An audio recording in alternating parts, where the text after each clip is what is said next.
부가가치세입니다. 상가중개 외에도 부가가치세에 대한 내용을 알아두시면 도움이 많이 됩니다. 부가가치세. 사업에 사용되는 재화와 용역의 공급 시 발생하는 세금으로 최종 소비자가 부담하게 됩니다. 우리가 흔히 부가세로 알고 있는데 부가세는 다른 세금에 추가로 따라오는 세금이고 부가가치세가 올바른 표현입니다.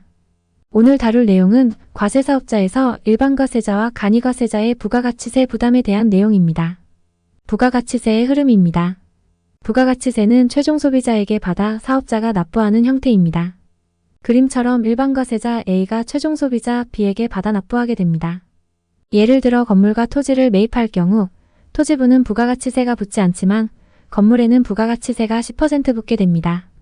하지만 사업자가 간이과세자일 경우 B로부터 부가가치세를 받지 못합니다.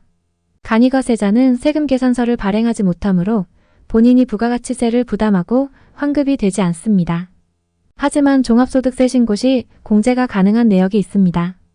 부가가치세는 부동산에서는 매도인과 임대인을 기준으로 결정됩니다. 매수인이나 임차인의 사업자 여부는 무관합니다.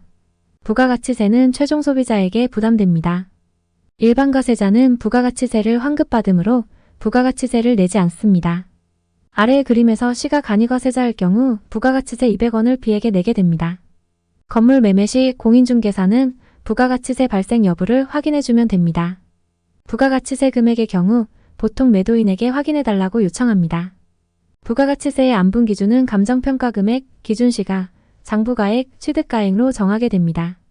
중개대상물의 부가가치세를 알아보겠습니다. 상가는 사업에 사용할 경우 부가가치세가 발생되며 토지의 경우 부가가치가세가 발생하지 않습니다.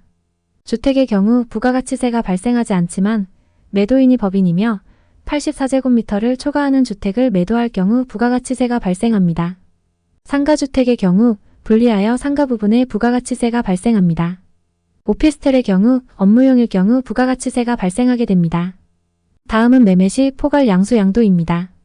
일반적인 매매일 경우 매도자가 일반과세자일 경우 부가가치세가 발생하지만 포괄 양수도의 경우 부가가치세가 발생하지 않습니다. 포괄 양수도의 조건은 과세의 유형이 같아야 하고 사업의 종류가 같아야 하며 사업 전체를 양수하여야 합니다. 여기서 부동산 임대업은 건물 하나하나를 개별 사업장으로 인정됩니다. 과세 유형이 같아야 한다고 했지만 예외는 있습니다. 매도인이 간이과세자이고 매수인이 일반과세자일 경우 매수인이 매도인이 하던 사업을 계속 영위하고 임대차 계약 등 권리와 의무를 포괄적으로 승계하면 재화의 공급으로 보지 않는 사업의 양도로 보아 부가가치세가 발생하지 않습니다. 오른쪽 하단의 그림을 보시면 부동산 임대사업에 대한 포괄 양수도는 가능합니다. 헬스장을 다른 사업으로 포괄 양수하려는 경우는 사업의 종류가 달라 불가능합니다. 마지막의 경우 부동산 임대업을 양수하는 경우가 아니며 다른 사업 용도로 사용될 수 있기에 포괄 양수도가 불가능합니다.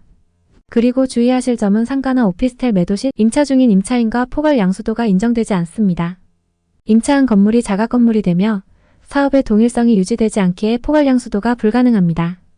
포괄 양수도의 흐름은 매도인은 사업 양도 양수신고서를 작성 후 세무서에 제출하며 매수인은 매매계약서를 제출하고 매도자가 제출한 사업 양도 양수신고서 확인 후 세무서에서 사업자를 내줍니다.